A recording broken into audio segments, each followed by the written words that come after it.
Automobile শিল্প পরিবহন খাতে আধুনিকায়নের মাধ্যমে অর্থনীতিকে গতিশীল করার চেষ্টা করছে। আমাদের জাতীয় শিল্পনীতি 2022-এর উদ্দেশ্য দেশীয় উদ্যোক্তাদের সক্ষমতা বৃদ্ধির পাশাপাশি বিদেশি বিনিয়োগকে উৎসাহিত করে বাংলাদেশকে আঞ্চলিক উৎপাদন কেন্দ্র হিসেবে গড়ে তোলা, যেটা সরকারের একটি গুরুত্বপূর্ণ লক্ষ্য। ইতিমধ্যে বিভিন্ন নীতি সহায়তা, ট্যাক্স সহায়তা এবং অবকাঠামো উন্নয়নের মাধ্যমে সরকার এই খাতকে এগিয়ে নিতে কার্যকর পদক্ষেপ নিয়েছে।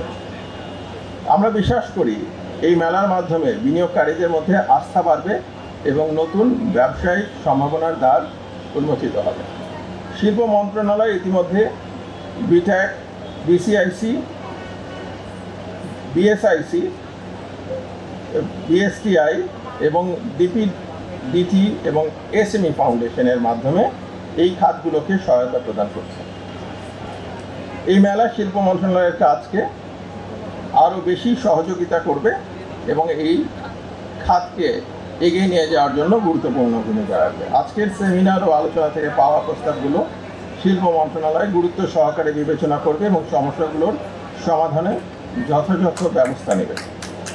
আমরা সবাই দেশের জন্য কাজ করলে দেশ উন্নত হবে এবং জাতি হিসেবে আমরা গর্বিত হব, যা আমাদের তরুণ সমাজ, আমাদের ছাত্র জনতা 24-এ দেখিয়েছেন জনগণের শক্তি কী ধরনের অজেয় শক্তিতে রূপান্তরিত হয়। আমাদের এই দায়িত্বটুকু এখনই শুরু করা আবশ্যক বলে আমরা মনে করি। আমরা সম্মিলিতভাবে কাজ করলে মেড ইন বাংলাদেশ কেবল একটি স্লোগানে আবদ্ধ না থেকে শিল্পায়ন, আত্মনির্ভরতা এবং প্রতিযোগিতার প্রতীক হিসেবে বিশ্ববাজারে জায়গা করে নেবে।